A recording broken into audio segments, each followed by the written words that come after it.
Tonight I'm watching 1971's The Andromeda Strain, because apparently I didn't really want to take my mind off of having long COVID in the fourth year of a global pandemic. Why do I do this to myself? It's the first movie made after a best-selling Michael Crichton novel, long before Steven Spielberg turned it into an industry.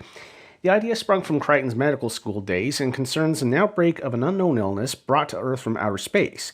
It quickly kills nearly everyone in a small town and threatens to spread across the world. To stop it, the US government drafts 4 of the country's top physicians and scientists and brings them to a top-secret lab called Wildfire. Think of Wildfire as Area 51, hermetically sealed to a degree that would arouse the CDC.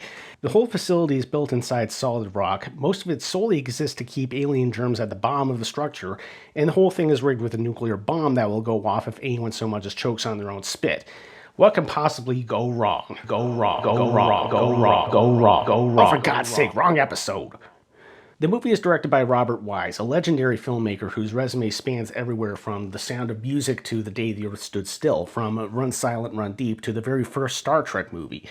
That probably explains why this movie feels a bit like it has an identity crisis, if I'm being honest. It is framed as if it's a political thriller based on real events in 1971, and yet a lot of the camera work is highly composed, and Wildfire definitely looks like something out of 2001: A Space Odyssey.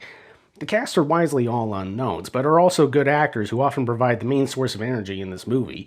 Be forewarned, an enormous amount of dialogue reads like a scientific thesaurus, and I'm fairly sure that at least a third of the film's running time is spent just on watching the doctors get cleansed and irradiated going down every level of Wildfire, and there are 5 of them. It reminds me of my dental assisting days, especially the 4 years that I spent as a sterilization tech, literally watching water boil for a living.